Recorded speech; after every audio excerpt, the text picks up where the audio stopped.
రాష్ట్రమంతటా postal ballot voting ప్రశాంతంగా జరుగుతోందని, నరసరావుపేటలో వైసీపీ నేతలు లేనిపోని అపోహలు సృష్టిస్తున్నారని తెలిపారు. నరసరావుపేట టీడీపీ పార్లమెంట్ అభ్యర్థి శ్రీకృష్ణదేవరాయలు దీన్ని పూర్తిగా ఖండిస్తున్నామని, రిటైర్డ్ ఎంప్లాయీస్కి పోస్టల్ బ్యాలెట్ ఓటింగ్ ఉండదన్నారు. వైసీపీ నేతలు రెచ్చగొట్టే పనులు మానుకోవాలని, పోలీసులు ఇప్పుడైనా పోలింగ్ కేంద్రాల వద్ద బందోబస్తు ఏర్పాటు చేయాలని తెలిపారు.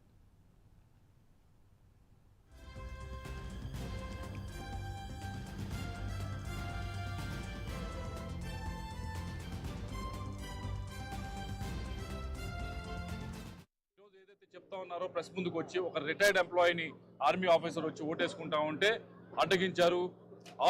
ఓటేసి బయటికి వెళ్ళిన తర్వాత తీసుకువెళ్లారని చెప్తా ఉన్నారు. ఇది వినడానికి కూడా విడ్డూరంగా ఉంది. రిటైర్డ్ ఎంప్లాయీకి పోస్టల్ బ్యాలెట్ ఉండదు. రిటైర్డ్ ఎంప్లాయీకి పోస్టల్ బ్యాలెట్ ఎంప్లాయీస్కి ఉంటుంది కానీ రిటైర్డ్ ఎంప్లాయీకి పోస్టల్ బ్యాలెట్ ఉండదు.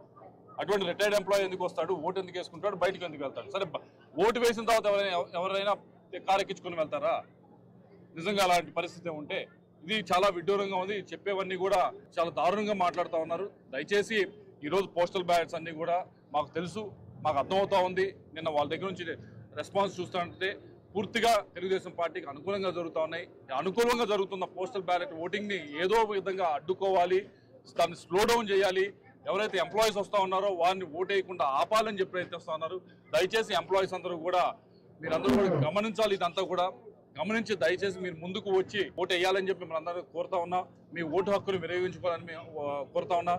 ప్రశాంతత మేము పోలీసులు కంప్లైంట్ చేసిన తర్వాత, దాని తర్వాత కలెక్టర్ గారు కంప్లైంట్ చేసిన తర్వాత ఫోర్స్ను పంపించారు. ఫోర్స్ పంపించిన తర్వాత ఇప్పుడు ప్రశాంతంగా వచ్చింది. అయినా కూడా ఇలా చేయటం అనేది కరెక్ట్ కాదు. ఈరోజు